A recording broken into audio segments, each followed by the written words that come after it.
कैसे हैं आप सभी बच्चे। डाउटनेट लाइव में आप सभी बच्चों का बहुत बहुत स्वागत है।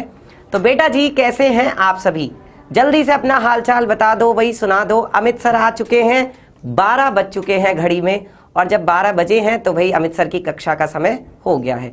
तो बेटा कैसे हैं आप सभी बच्चे। आई होप कि आप सभी बच्चे अच्छे, स्वस्थ, बढ़िया और मस्त होंगे। जैसा कि बच्चों आप जानते हो, हमने आपको बताया था कि आज से यानी कि सोमवार से हम लोग आपके लिए एक नई क्लासेस शुरू कर रहे हैं। और ये जो न्यू क्लासेस हैं बेटा, ये आपको बिल्कुल इसमें स्टार्टिंग से पढ़ाया जाएगा।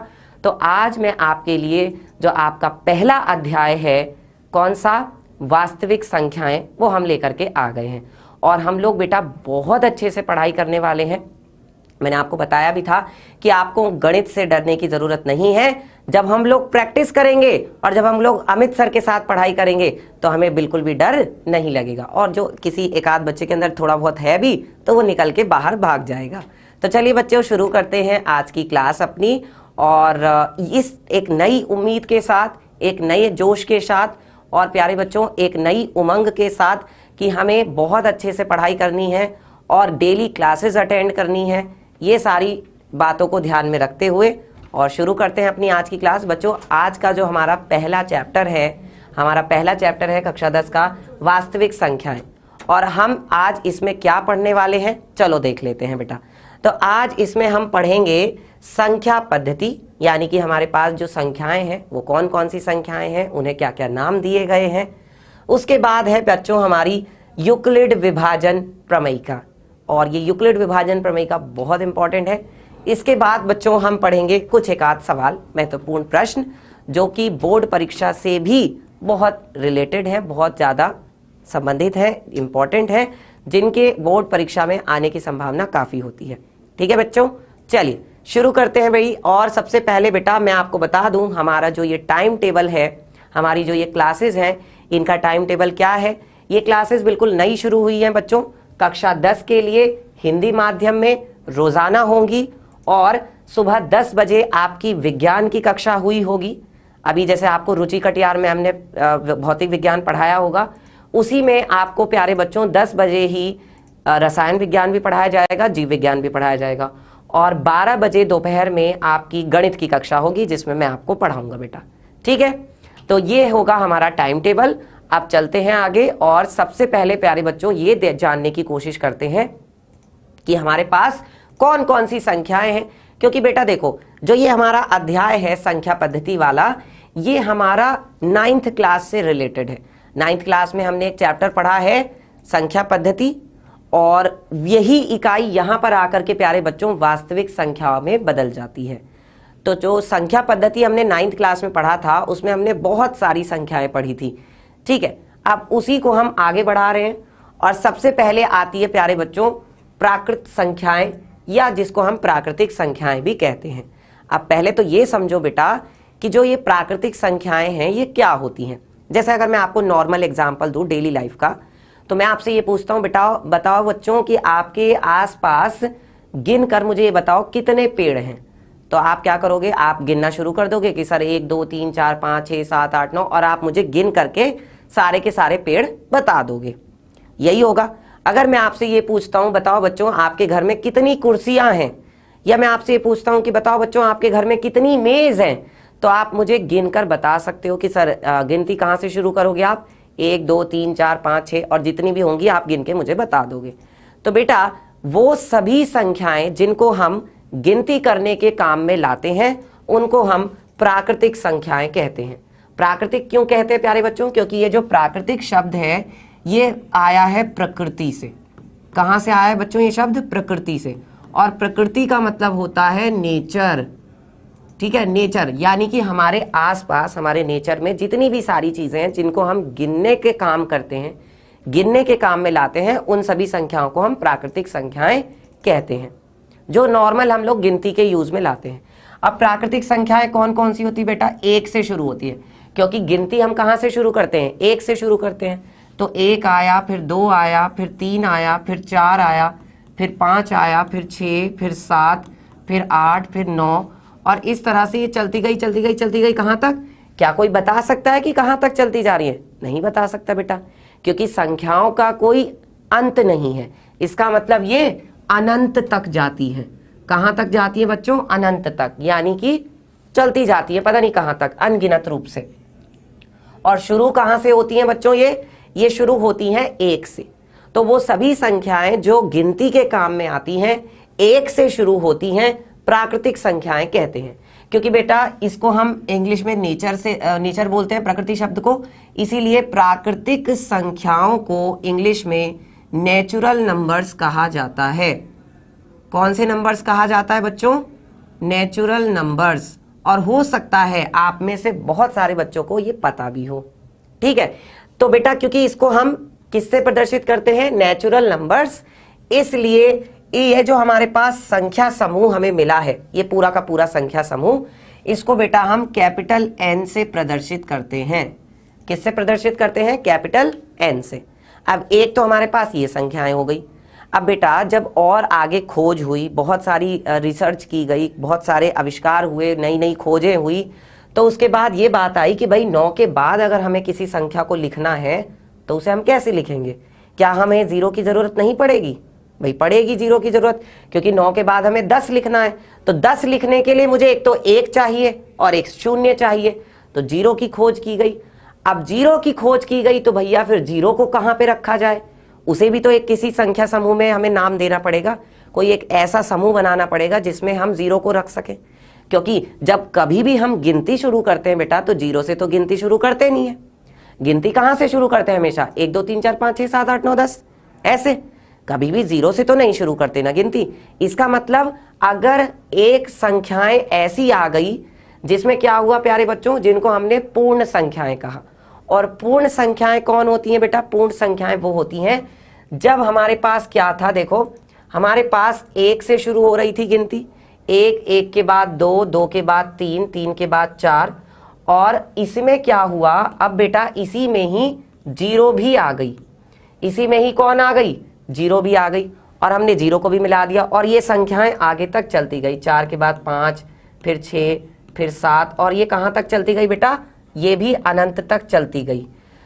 तो वो सारी संख्याएं जो कि प्राकृतिक होती हैं, अगर उसमें हम 0 को भी मिला दें तो उन संख्याओं को बेटा हम पूर्ण संख्याएं कहते हैं। पूर्ण का मतलब अब हमारी जो ये संख्याएं हैं ये पूरी हो गई। अब ऐसी कोई भी संख्या नहीं बची जो अधूरी है या जो हमें नहीं पता। तो ये संख्याएं अब क्या हो गई? पूरी हो गई। ठीक है, पूर्ण संख्याओं को बेटा हम अंग्रेजी में कहते हैं होल नंबर्स। इसको हम अंग्रेजी में क्या कहते हैं? Whole numbers. और इसका मतलब क्या है? क्योंकि इसको हम W से प्रदर्शित करते हैं। भाई होल नंबर्स है ना, होल नंबर्स है तो होल का जो ये W है इससे हम इस संख्या समूह को प्रदर्शित करते हैं। W बराबर ये कि भाई 0 1 2 3 4 5 6 7 8 9, और ये चलता जाता है कहां तक? अनंत तक चलता जाता है। बताओ बेटा इतना सबको समझ में आता है? जल्दी बताइए, इतना सबको क्लियर हुआ?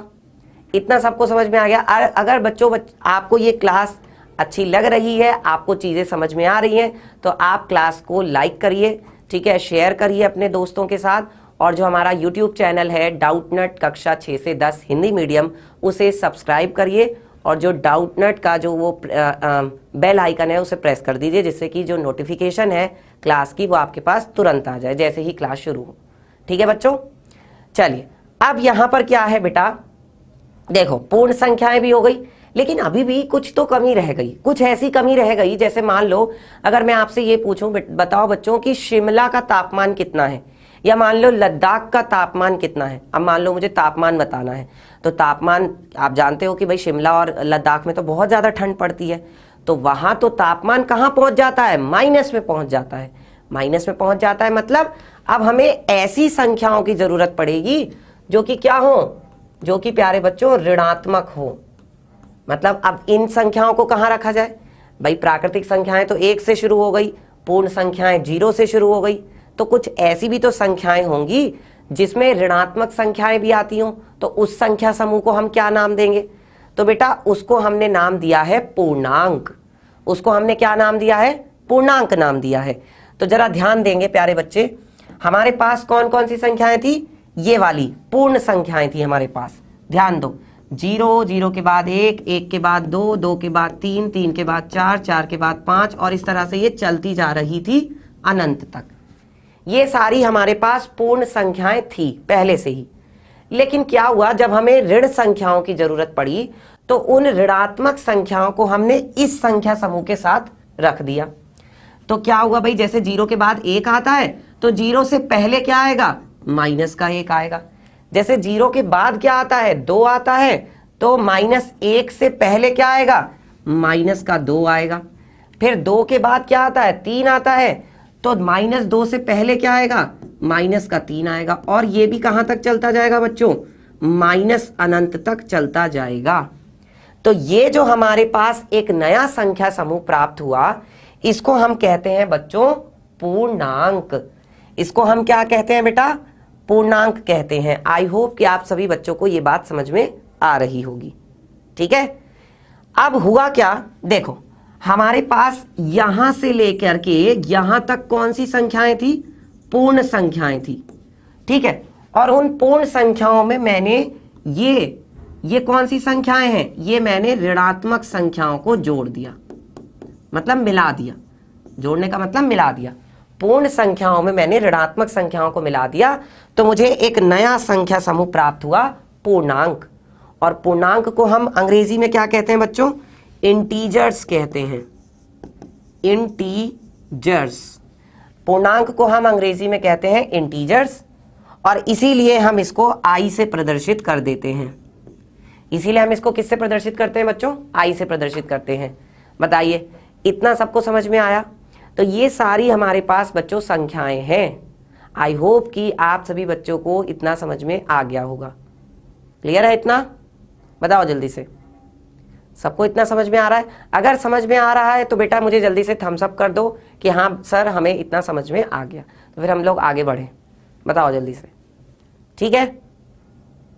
चलिए, अब इसके बाद बच्चों कुछ और भी संख्याएं हमें मिली। भाई देखो, जैसे जरूरत जो कहते हैं कि जरूरत जो होती है ना, वो आविष्कार की जननी होती है, मतलब आवश्यकता ही आविष्कार की जननी है। अब इसका मतलब क्या है भाई, जैसे जैसे हमें जरूरत पड़ती गई हम नई नई संख्याओं की खोज करते चले गए, और जो पिछले जमाने में इतने सारे गणितज्ञ हुए हैं उन्होंने अलग अलग संख्याओं के नाम हमें अलग अलग तरह के से बताए, उन्हें परिभाषित किया। तो अगली जो संख्याएं आती हैं बच्चों, वो आती हैं परिमेय संख्याएं। अब परिमेय संख्या क्या होती है बेटा, ध्यान दो, हम लोग 9th में भी पढ़ चुके हैं। हालांकि परिमेय संख्याएं वो संख्याएं होती हैं बच्चों जो कि P/Q के रूप में होती हैं। जो किस रूप में होती हैं बच्चों, P/Q के रूप में होती हैं। क्योंकि भाई ऐसा भी तो हो सकता है ना, जैसे हम लोग क्या बोलते हैं, हम लोग बोल देते हैं कि भाई मुझे आधी रोटी दे दो। आधी रोटी दे दो का मतलब मुझे ज़्यादा भूख नहीं है, मेरे को आधी रोटी खानी है, तो मैंने आधा बोला। आधा मतलब 1/2। अब ये जो आधा है 1/2, इनको हम जो इससे पहले मैंने आपको संख्याएं बताई उसमें तो हम रख नहीं सकते थे, तो फिर इन्हें कहाँ रखें भाई, इन्हें भी तो कोई नाम देना पड़ेगा, इन्हें भी तो हमें किसी ऐसे संख्या समूह में रखना पड़ेगा। तो इसलिए बच्चों हमने इनकी पहचान बनाई कि भाई ये वो संख्याएं हैं जो P/Q के रूप में है, और एक शर्त इसके साथ लगी होती है बच्चों, वो शर्त ये है कि Q आपका 0 के बराबर नहीं होना चाहिए। ये जो आपका हर में Q है, ये P कहां पर है बच्चों, अंश में है। P है आपका अंश में और Q है आपका हर में।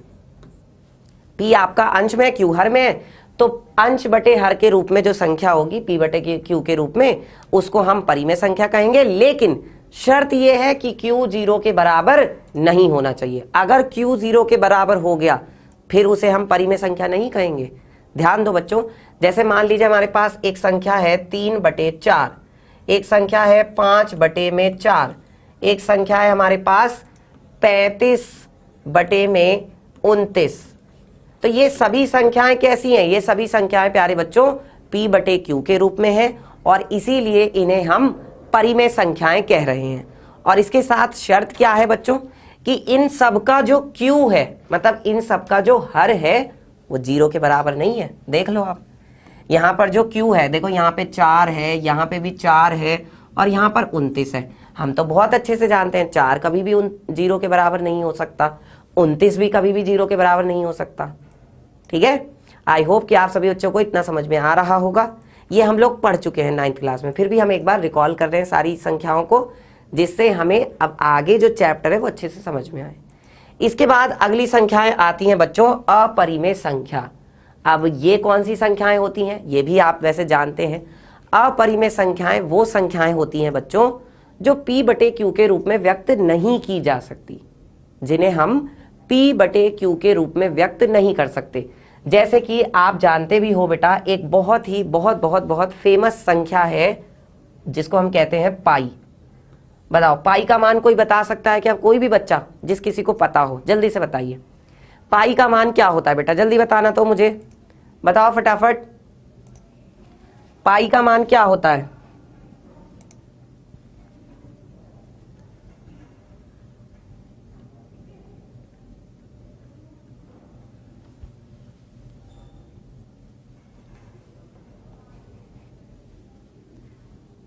तो बेटा बताइए पाई का मान क्या होगा? आई होप कि आप लोगों को पता हो पाई का मान क्या होता है। आप हमें 9th में भी पढ़ा है। देखो पाई का मान हम कोई भी बच्चे नहीं बता सकते, क्योंकि पाई का मान जो है इतनी खोज की गई है, इतने जो है मतलब गणितज्ञों ने इसका मान निकालने की कोशिश की है ना, फिर भी वो ज़्यादा दशमलव अंकों तक नहीं बता पाए। लेकिन उसके बाद सुपर कंप्यूटर से भी इसकी खोज की गई। सुपर कंप्यूटर जो होते थे पिछले ज़मानों में, उनसे भी पाई का मान निकालने की कोशिश की गई। तब भी प्यारे बच्चों 3.14159 और इस तरह से ये चलता जाता है, पता नहीं कहाँ तक। ठीक है, ये भी पता नहीं कहाँ तक चलता जाता है, हमें नहीं पता।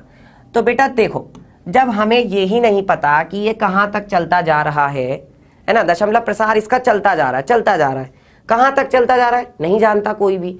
तो जब ये चलता जा रहा है बेटा, इसका मतलब हम इसे दशमलव हटा करके बटे में उतनी जीरो लगा ही नहीं सकते, जब हमें यही पता ही नहीं है। और यहाँ पर इसका जो दशमलव प्रसार है बच्चों वो कैसा है? अशांत है और अनावर्ती का है। जिन संख्याओं का दशमलव प्रसार अशांत अनावर्ती का होता है उन्हें हम p बटे q के रूप में व्यक्त नहीं कर सकते। अच्छा, बहुत बार ये कंफ्यूजन होता है बेटा, जरा आप लोग भी मुझे बताइए कि ये जो हमारे पास 22/7 संख्या होती है, 22/7 ये कैसी संख्या होती है? जरा कोई बच्चा मुझे बताए। आई होप कि आप में से बहुत सारे बच्चों को पता भी होगा, तो बताना बेटा जरा 22/7 कैसी संख्या है? जल्दी बोलो, 22/7 जो है ये कैसी संख्या है? आप लोगों से मुझे आंसर चाहिए। 22/7 कैसी संख्या है?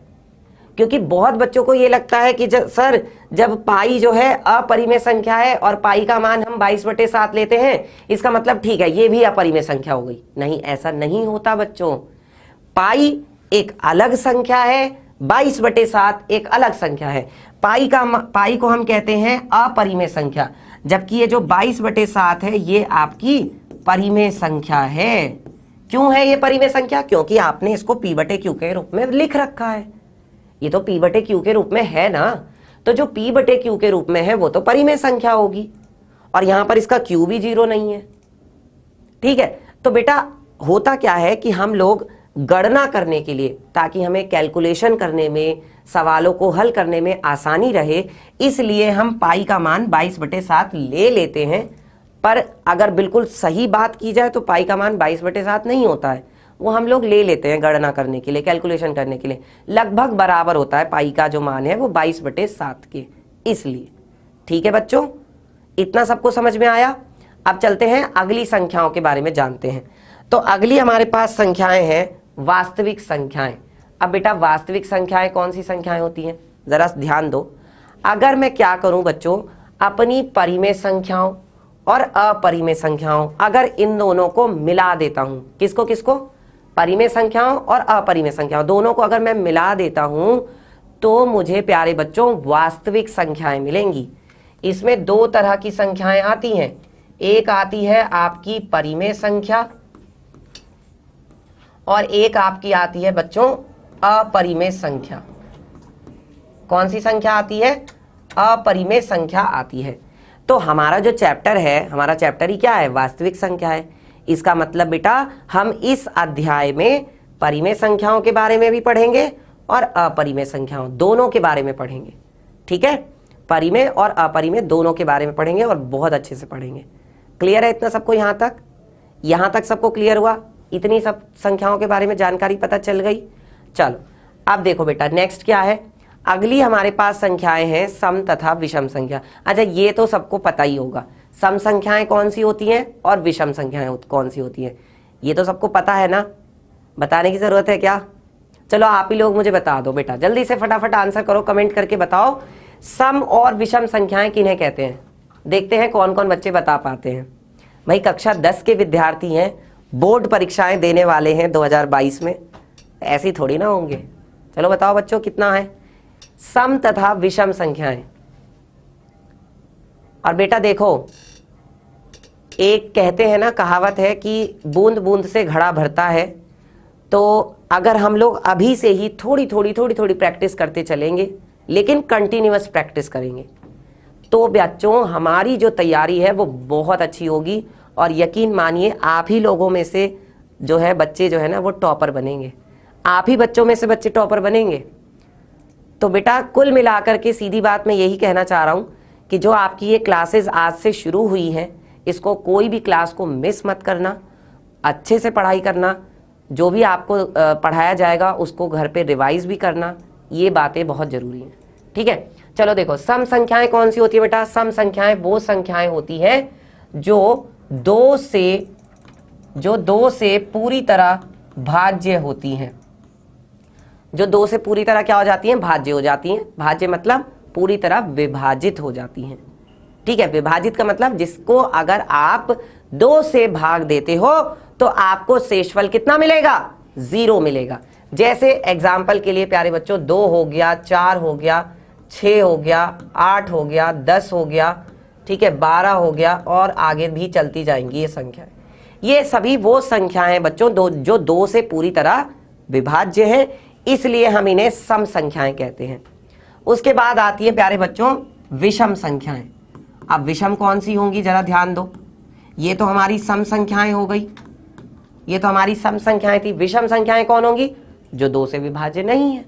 अब 2 से विभाज्य कौन कौन सी नहीं होती? भाई 2 से विभाज्य नहीं होती 1, 3, 5, 7, 9, 11, 13, 15, ये सभी संख्याएं। अब आप इसमें से ऐसे भी छांट सकते हैं, देखो 2 से पहले क्या आएगा? 1 ही तो आएगा। 2 के बाद और 4 से पहले क्या आएगा? 3 आएगा। 4 के बाद और 6 से पहले क्या आएगा? 5 आएगा।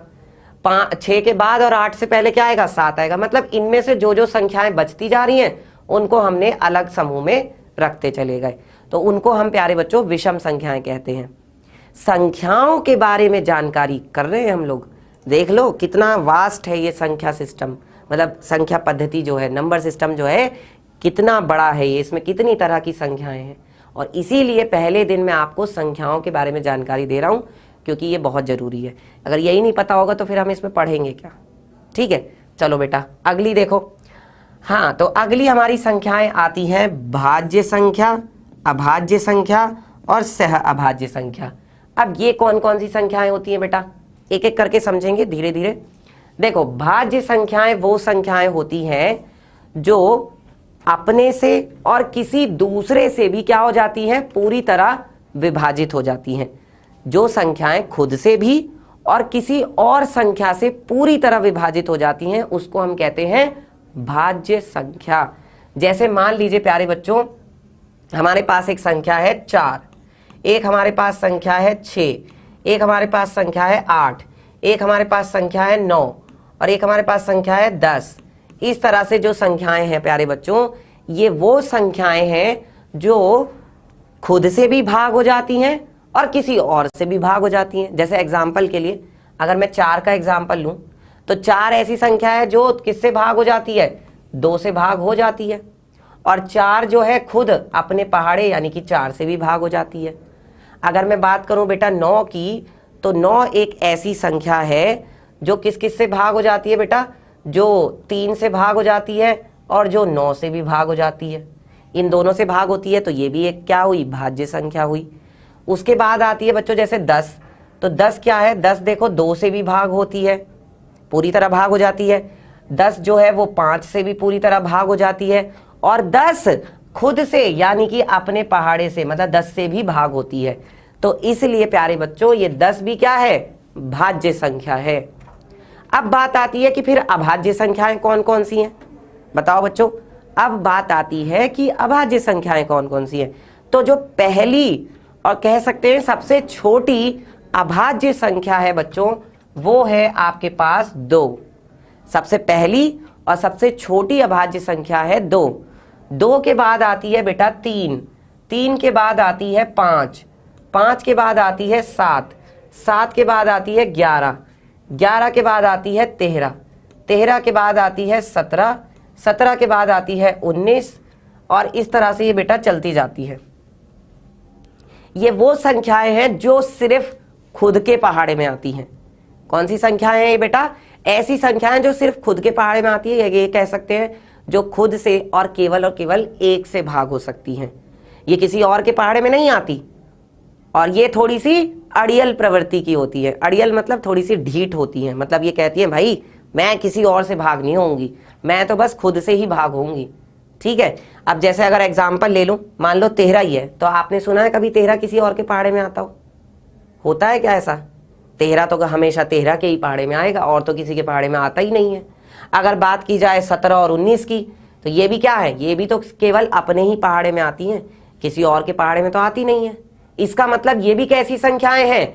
अभाज्य संख्याएं हैं, जो सिर्फ खुद से भाग होंगी, किसी और से नहीं होंगी।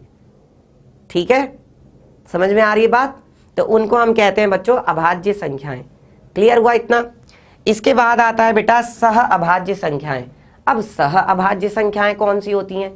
ये वो संख्याएं होती हैं बच्चों जिनका महत्तम समापवर्तक यानी कि जिनका HCF जो है 1 आता है, उसको हम कहते हैं सह अभाज्य संख्याएं।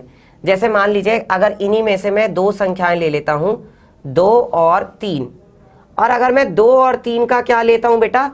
2 और 3 का मैं HCF निकालता हूं, यानी कि महत्तम समापवर्तक। तो देखो 2 को मैं क्या लिख सकता हूं बेटा? 2 को मैं लिख सकता हूं ज्यादा से ज्यादा 2 गुणा 1, क्योंकि 2 एकम 2 होगा, ज्यादा ज्यादा यही तो लिख सकता हूं, इससे ज्यादा तो कुछ नहीं लिख सकता। और 3 को मैं क्या लिख सकता हूं बेटा? 3 को मैं ज्यादा से ज्यादा लिख सकता हूं 3 गुणा 1, है ना? 3 को मैं ज्यादा से ज्यादा 3 गुणा 1 लिख सकता हूं, क्योंकि 3 एकम 3, इसके अलावा तो कुछ नहीं लिख सकता। अब जब मुझे इन दोनों का क्या बताना है? HCF बताना है, महत्तम समापवर्तक बताना है, तो हम ये देखेंगे कि दोनों में उभयनिष्ठ क्या है, दोनों में कॉमन क्या है। तो जो दोनों में है प्यारे बच्चों वो तो क्या है? 1 है। इसलिए हम यहां पर क्या कहेंगे कि 2 और 3 का मासा कितना आ जाएगा? मासा मतलब HCF, ये कितना आएगा बेटा? 1 आएगा। 2 और 3 का जो मासा है HCF है वो 1 आया। यही तो है इन दोनों में कॉमन, और तो कुछ भी नहीं है। इसका मतलब ये जो 2 और 3 है ये प्यारे बच्चों सह अभाज्य संख्याएं हैं। कैसी संख्याएं हैं? सह अभाज्य संख्याएं। सम विषम को हम क्या कहते हैं? सम को हम कहते हैं प्यारे बच्चों इवन नंबर, विषम संख्याओं को हम कहते हैं ऑड नंबर। ठीक है, और भाज्य संख्याओं को हम क्या कहते हैं? कोई बच्चा बताए। और अभाज्य संख्याओं को हम कहते हैं प्यारे बच्चों प्राइम नंबर, भाज्य संख्याओं को कहते हैं प्राइम नंबर, सह अभाज्य संख्याओं को हम कहते हैं को प्राइम नंबर, को प्राइम। ठीक है, सह अभाज्य संख्याओं को। और भाज्य संख्याओं को क्या कहते हैं? या आप लोग बताओ, भाज्य संख्याओं को क्या कहा जाता है? बताइए जल्दी से, जल्दी बोलो बेटा, आंसर करो फटाफट। इंग्लिश में भी नाम पता होने चाहिए। कई बार जब हमारे सामने बोर्ड का पेपर आता है ना, तो मैं आपको बता दूं बोर्ड का जो पेपर होता है उसमें इंग्लिश में भी लिखा होता है। तो कई बार जब हमें हिंदी में समझ में नहीं आता ना, तो हम इंग्लिश की टर्म देख लेते हैं, तो उससे हमें पता चल जाता है अच्छा इसका मतलब ये है। ठीक है, ये हमें अमित सर ने बताया था, चलो ठीक है इसको हम कर सकते हैं। तो ये बात है बेटा। ठीक है, इतना सबको समझ में आया? कोई दिक्कत किसी को? चलिए बच्चों अब आगे बढ़ रहे हैं, और अब हम देखते हैं कि भाई हमारी जो संख्या पद्धति है ये कुल मिलाकर के है क्या। ये है, देखो ये है हमारी संख्या पद्धति। इसमें सबसे पहले क्या आता है बच्चों? जितनी भी हमारी संख्याएं, चाहे परिमेय संख्या हो गई, अपरिमेय संख्या हो गई, सबको अगर हम मिला देते हैं तो हमारी बनती है बच्चों वास्तविक संख्या। क्या बनती है? वास्तविक संख्या। और वास्तविक संख्या को हम R से प्रदर्शित करते हैं, कैपिटल R से। इसका मतलब होता है बेटा रियल नंबर्स, रियल नंबर्स। ठीक है, इसको हम कहते हैं रियल नंबर्स, वास्तविक संख्याएं। उसके बाद वास्तविक संख्याओं में बच्चों दो तरह की संख्याएं आती हैं, अभी बताया था थोड़ी देर पहले। एक तो होती है परिमेय संख्या और एक होती है अपरिमेय संख्या। ठीक है, परिमेय संख्याओं को बेटा हम Q से प्रदर्शित करते हैं, ये जो बड़ा सा Q होता है इससे। ठीक है, और अपरिमेय संख्याओं को हम किससे प्रदर्शित करते हैं? Q और उसके ऊपर ऐसे डैश लगा देते हैं, या इसको हम ऐसे भी लिख देते हैं Q और इसके ऊपर ऐसे डैश लगा करके। अपरिमेय संख्याओं को हम ऐसे प्रदर्शित करते हैं। समझ में आ गई बात? उसके बाद आती है बेटा पूर्णांक। पूर्णांक को हम किससे दिखाते हैं? जो परिमेय संख्याओं के अंतर्गत आते हैं। परिमेय संख्याओं के अंतर्गत आती है पूर्णांक। पूर्णांक क्या होते हैं? I या फिर Z। I होती है या Z। ठीक है, और उसमें आती है प्यारे बच्चों भिन्न। भिन्न जो होती हैं, जैसे अगर हम किसी भी चीज़ है, कोई भी चीज़ है हमारे पास और उसके कुछ हिस्से कर देते हैं। मान लो मेरे पास एक आम है, अभी गर्मी का मौसम चल रहा है, सबका आम खाने का मन करता ही है और हो सकता है आप में से बहुत सारे बच्चों के मुंह में पानी भी आ गया हो आम का नाम सुन के। तो बेटा आम जो है, अगर मान लो मैं एक आम के 3-4 हिस्से कर देता हूँ बराबर बराबर एक आम के, तो क्या होगा? उस एक आम के मैंने कितने हिस्से कर दिए? 3 हिस्से कर दिए, तो उसको मैं क्या लिखूंगा? 1/3 लिखूंगा। अब आप ये सोच रहे होंगे कि सर भिन्न में और परिमेय संख्या में क्या अंतर है, क्योंकि ये भी तो एक तरह से P/Q के रूप में है। बेटा भिन्न में अंतर सिर्फ इतना होता है, भिन्न कभी भी ऋणात्मक नहीं होगी। भिन्न कभी भी ऋणात्मक नहीं होगी, लेकिन परिमेय संख्या ऋणात्मक हो सकती है। मतलब जैसे परिमेय संख्या हमारे पास -3/4 भी हो सकती है। ये परिमेय संख्या ऐसी हो सकती है ऋणात्मक, पर भिन्न कभी भी ऋणात्मक नहीं होगी। सबको बात समझ में आई? अच्छा, इसके बाद पूर्णांक के अंदर बेटा हमारे 3 तरह के पूर्णांक आते हैं। एक तो ऋणात्मक पूर्णांक, जैसे मैंने आपको बताया, और दूसरा क्या होता है? इसमें आती हैं पूर्ण संख्याएं। ऋणात्मक पूर्णांक को हम कहते हैं I इनवर्स, यानी कि जो नेगेटिव नंबर्स हैं, जिनको हम अंग्रेजी में नेगेटिव नंबर्स कहते हैं। और पूर्ण संख्याएं क्या होती हैं बच्चों? मैंने बताया आपको कि पूर्ण संख्याओं को हम होल नंबर्स कहते हैं और इसे W से प्रदर्शित करते हैं। अब पूर्ण संख्याओं के अंदर क्या क्या आती हैं? प्राकृतिक संख्याएं आती हैं और शून्य आता है। अगर मैं प्राकृतिक संख्याओं में 0 को मिला देता हूं तो वो क्या बन जाती हैं? पूर्ण संख्याएं तो बन जाती हैं। प्राकृतिक संख्याओं को हम नेचुरल नंबर्स कहते हैं, इसलिए कैपिटल N से प्रदर्शित करते हैं, और शून्य को हम 0 से प्रदर्शित करते हैं। ठीक है बेटा, इतना सबको समझ में आया?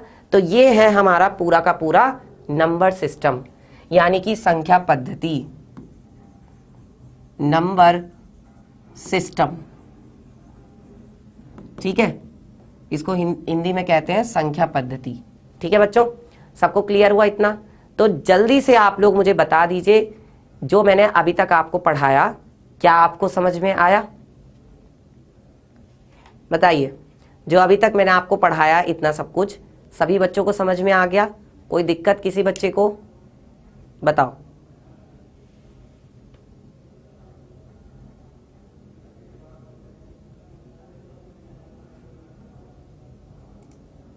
क्लियर है ना?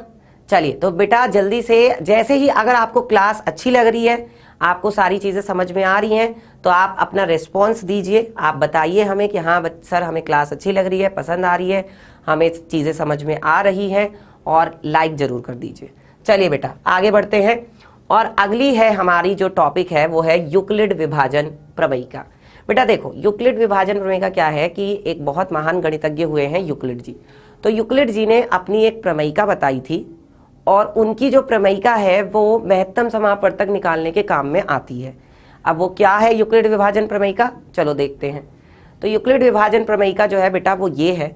इसमें क्या है जरा ध्यान से देखो, ये हमारी पहली प्रमेय है 1.1 की, और यूक्लिड विभाजन प्रमेयिका को हम अंग्रेजी में कहते हैं यूक्लिड्स डिवीजन लेमा। क्या बोलते हैं बेटा इसको हम? Euclid's division lemma. बेटा इसमें क्या होता है, ध्यान से समझेंगे। देखो, A और B दो धनात्मक पूर्णांक दिए रहने पर, अगर आपको A और B दो धनात्मक पूर्णांक दिए गए हैं, तो ऐसी अद्वितीय अऋणात्मक पूर्णांक, यानी कि पूर्ण संख्या, अद्वितीय अऋणात्मक। ये अऋणात्मक का मतलब क्या है बेटा? जो ऋणात्मक नहीं है। ऋणात्मक नहीं होगा तो क्या होगा? ऋणात्मक नहीं होगा तो वो पूर्ण संख्या ही तो होगी। बिल्कुल सही बात है। Q तथा R विद्यमान है कि A बराबर BQ प्लस R होता है, जहां पर R का मान B से छोटा होता है और 0 के बराबर या उससे बड़ा होता है। ये कुल मिलाकर के इन्होंने ये बात कही कि A बराबर BQ प्लस R होगा। A बराबर क्या होगा बेटा? BQ plus R। इसका मतलब क्या है? इसका मतलब ये है बच्चों, ध्यान दो, जैसे अगर मान लो मेरे पास कोई संख्या है 3 और कोई संख्या है 5 और मुझे 3 से 5 को भाग देना है, तो मैं कैसे लिख सकता हूं इसको भाग देके बेटा? मैं ऐसे लिख सकता हूं, देखो 3 से मुझे 5 को भाग देना है तो मैं लिखूंगा 3 एकम 3 और 5 में से 3 घटाएंगे तो कितना बचेगा? 2। तो बेटा देखो यहां पर A क्या है हमारा? ये संख्या है जिसको मैंने भाग दिया है, जिसको मैंने भाग दिया है, तो मतलब इसको मैंने लिख दिया 5 बराबर। ये B क्या है? ये B है बेटा वो संख्या जिससे मैंने भाग दिया है, यानी कि 3। और ये 1 क्या है यहां पर? ये 1 है बच्चों Q, यानी कि मैंने 3 की गुणा की थी 1 में। और मेरा शेषफल जो बचा है, R का मतलब है रिमाइंडर, यानी कि जो मेरा शेषफल बचा है, शेषफल कितना बचा है? 2, तो मैंने यहां पे लिख दिया 2। अब इसी चीज को हमने प्यारे बच्चों छोटी क्लास में कैसे पढ़ा है? इन्हीं चीजों को हमने छोटी क्लास में पढ़ा है। देखो मैं यहां पे बता देता हूं, भाज्य बराबर भाजक गुणा भागफल, ठीक है, और प्लस क्या होता है बेटा? शेषफल होता है। भाज्य बराबर भाजक गुणा भागफल प्लस शेषफल। ये भाज्य हो गया, ये भाजक हो गया, मतलब जिससे भाग दिया है। ये हमारे पास भागफल हो गया, एक ही बार में तो पहाड़ा चला था, और शेषफल कितना बचा था? 2, तो प्लस शेषफल। तो भाज्य बराबर भाजक गुणा भागफल प्लस शेषफल, इसी उस पर इन्होंने ये अपनी प्रमेयिका बताई थी। अब बच्चों इस प्रमेयिका को हम लगाते कैसे हैं, जरा ध्यान देना यहाँ पर। देखो बच्चों लगाएंगे कैसे? ये जो शेषफल होगा ना 2, ये हमेशा B से, यानी कि 3 से क्या होगा? कम ही होगा, या तो 0 हो जाएगा या 3 से छोटा होगा, मतलब B से छोटा होगा। R का जो मान है वो B से छोटा होगा या क्या होगा? 0 से बड़ा या बराबर होगा। कभी भी B के बराबर नहीं होगा, ना B से बड़ा होगा। ठीक है, चलो अब प्यारे बच्चों क्विज करेंगे, लेकिन क्विज से पहले एक छोटा सा एग्जाम्पल कर लेते हैं जिससे हम लोगों को क्विज करने में आसानी रहे। ठीक है, तो चलिए पहले मैं एक छोटा सा एग्जाम्पल देता हूं आपको। मान लीजिए कि हमें प्यारे बच्चों क्या बताना है? 45 का और 15 का। अगर बेटा मुझे इन दोनों का HCF बताना है, इन दोनों का मुझे क्या बताना है? HCF, यानी कि महत्तम समापवर्तक, और वो भी किससे? यूक्लिड विभाजन प्रमेयिका से। तो कैसे बताएंगे बच्चों? ध्यान दो, एक सवाल बताऊंगा और उसके बाद फिर हम लोग क्विज करेंगे, और दोनों ही क्विज के जो सवाल होंगे वो इसी पर बेस्ड होंगे, तो ध्यान से समझना। ठीक है, परेशान नहीं होना बिल्कुल भी। देखो बच्चों, मान लीजिए हमारे पास क्या है? 45। तो 45 और 15 में कौन बड़ा है बेटा? 45 और 15 में तो 45 बड़ा है। इसका मतलब हम 45 को भाग देंगे, किससे भाग देंगे? 15 से भाग देंगे। तो मैंने क्या किया? 15 से 45 को भाग दिया। अब जब मैं 15 से 45 को भाग दूंगा तो ये कितनी बार में जाएगा, जरा बताओ? 15 तिया होता है 45। 15 तिया कितना होता है? 45 होता है। 45 में से 45 घटाओगे तो कितना आ जाएगा? 0 आ जाएगा। बेटा जहां पर आपका 0 आ जाए बस वहीं रुक जाओ, आगे बढ़ने की जरूरत ही नहीं है। जहां आपका 0 आ जाए वहीं रुक जाओ, आपको आगे बढ़ने की जरूरत नहीं है। ये जिसकी वजह से आपका 0 आया है, ठीक है, जिसकी वजह से आपका ये 0 आया है, वही आपका क्या हो जाएगा बेटा? वही आपका HCF होगा, क्योंकि 45 की वजह से शेषफल 0 होगा। 45 से ही तो हमने भाग दिया था, तो 15 ही तो हमारा क्या हो जाएगा? HCF हो जाएगा। एक छोटा सा एग्जाम्पल और देखते हैं तो आपको और समझ में आएगा। देखो मान लीजिए बेटा मुझे क्या करना है? मुझे 4 का और 6 का मुझे HCF बताना है। तो देखो कैसे बताएंगे? 4 और 6 का मुझे HCF बताना है, यानी कि महत्तम समापवर्तक बताना है। तो ये कैसे बताया जाएगा? देखना ध्यान से। हमने क्या किया, हमने सबसे पहले ये देखा कि भाई 4 में और 6 में कौन बड़ा है, बताओ 4 और 6 में कौन बड़ा है, आप जानते हो 6 बड़ा है। तो इसका मतलब मैं 4 से 6 को भाग दे दूंगा। 4 से किसको भाग दूंगा, 6 को। कितनी बार में भाग जाएगा, 4 एकम 4, क्योंकि दो बार में पढ़ेंगे वो तो ज्यादा हो जाएगा। तो ये हमारे पास प्यारे बच्चों एक बार में हमने पढ़ा 4 एकम 4। अब 6 में से 4 घटाया तो कितना बचा, 2। तो बेटा अब क्या करेंगे, हम 2 से जो हमारा पहले वाला भाजक था उसको हम भाग देंगे। मतलब ये जो 2 है, इस 2 से इस 4 को भाग दोगे, इसको वापस ऐसे घुमा दो, और अब इस 2 से इस 4 को भाग देंगे। क्यों ऐसा कर रहे हैं, क्योंकि हमारा शेषफल 0 नहीं हुआ है। और यूक्लिड जी ने ये बोला है कि आप इसी तरीके से भाग देते चले जाओ जब तक आपका शेषफल 0 ना आ जाए, तब तक आपको भाग देना है। तो हमने क्या किया बेटा, हमने 2 से अब इसको भाग दिया, तो ये कितनी बार में जाएगा, 2 एकम 2, 2 दूनी 4, और 4 में से 4 घटाएंगे तो कितना आ जाएगा, 0 आ जाएगा। तो यूक्लिड जी ने बताया था कि जिसकी वजह से लास्ट में आपका शेषफल 0 आया है, जिसकी वजह से सबसे लास्ट में आपका शेषफल 0 आया है, वही भाजक जो है, भाजक मतलब जिससे आपने भाग दिया है, वही क्या होगा बेटा, HCF होगा, यानी कि महत्तम समापवर्तक होगा। तो सबसे लास्ट में हमने किससे भाग दिया है, 2 से भाग दिया है, तो यही हमारा क्या हो जाएगा बच्चों, HCF हो जाएगा, क्योंकि इसी की वजह से तो शेषफल 0 हुआ था। ठीक है, चलिए अब बेटा जी हम लोग क्विज करेंगे, तैयार हो जाइए क्विज के लिए। आई होप कि आप सभी को इतना समझ में आया होगा। तो कोशिश करनी है, कोशिश करने में किसी का कुछ जाता नहीं है ना। सवाल होगा अच्छी बात है, नहीं होगा तो भी अच्छी बात है, हम लोग अगली कक्षा में प्रैक्टिस करेंगे, नेक्स्ट क्लास में प्रैक्टिस करेंगे। चलिए तो क्विज का फर्स्ट क्वेश्चन आपकी स्क्रीन पर ये रहा। जल्दी से बेटा जी आप लोग मुझे जवाब बताइए क्या होगा। 90 और 144 का HCF यूक्लिड विभाजन प्रमेयिका से होगा।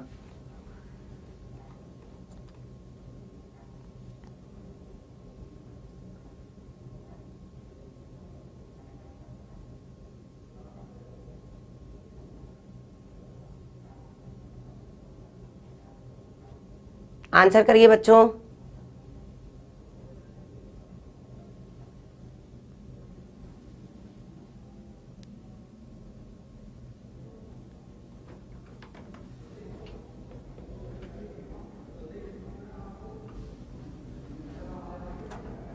अगला सवाल बेटा, नेक्स्ट क्वेश्चन, 16 और 56 का HCF यूक्लिड विभाजन प्रमेयिका से होगा।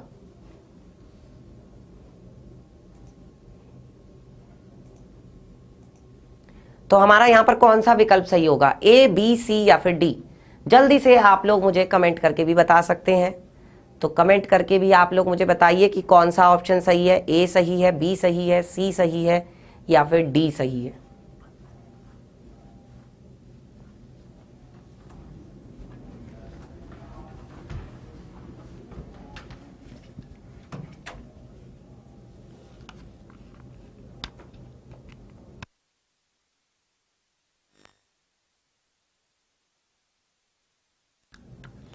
चलिए बच्चों अब डिस्कस कर लेते हैं।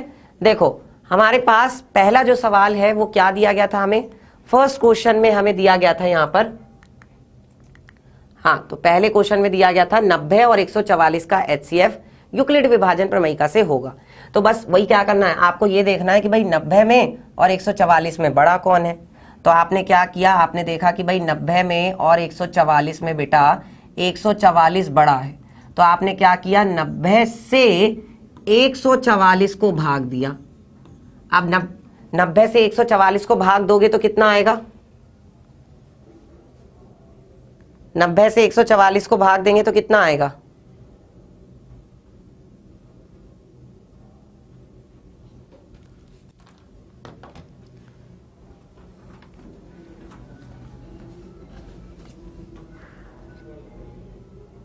अभी थोड़ा सा वेट करेंगे बेटा। स्क्रीन पर कुछ अभी क्वेश्चन दिखाई नहीं दे रहा है, तो परेशान नहीं होना है, अभी हम लोग आते हैं वापस।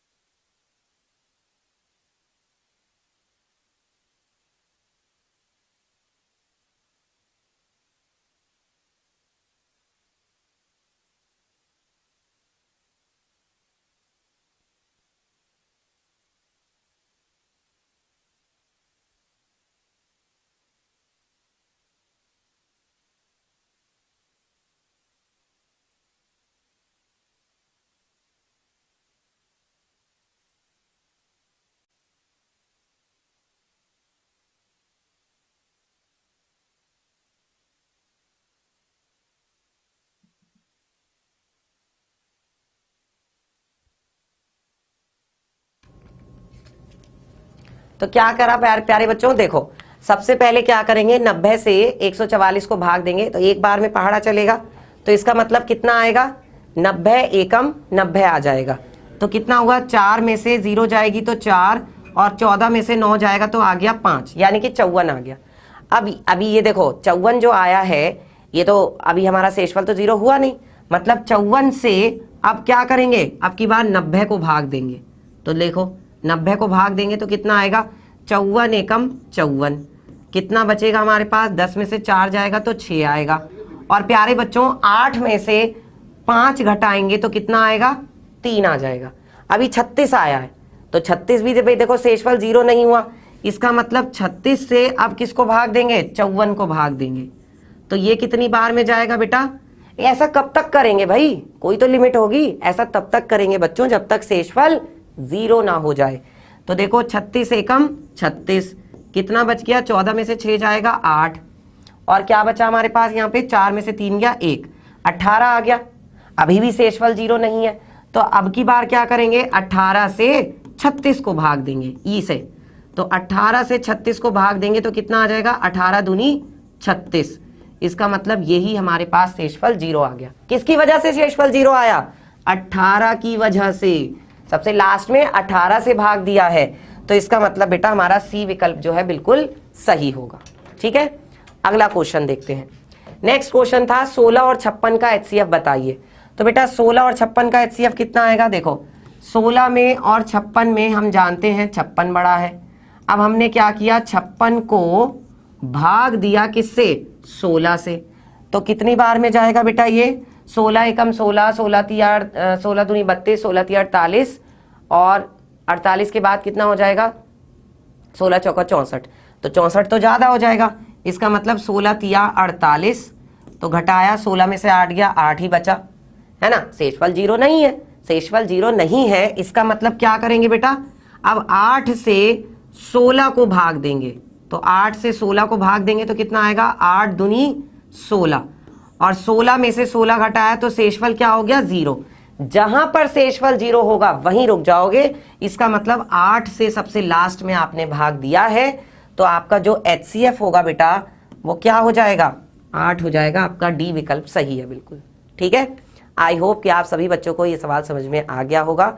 जो आज मैंने आपको पढ़ाया बच्चों, मैं ऐसी उम्मीद करता हूं कि आपको अच्छे से समझ में आया होगा। तो बेटा आज की क्लास आपको कैसी लगी मुझे ज़रूर बताइएगा। आज हमने क्या सीखा है, आज हमने सीखा है एक तो संख्या पद्धति, और दूसरा हमने सीखा है यूक्लिड विभाजन प्रमेय। ठीक है, तो बेटा नेक्स्ट क्लास में हम लोग क्या सीखेंगे, अगली कक्षा में हम लोग यूक्लिड विभाजन प्रमेय पर आधारित कुछ महत्वपूर्ण प्रश्न करेंगे। तो बेटा आज की क्लास कैसी लगी मुझे ज़रूर बताइएगा, और मिलते हैं फिर आपसे कल दोपहर 12 बजे। तब तक के लिए बाय बाय।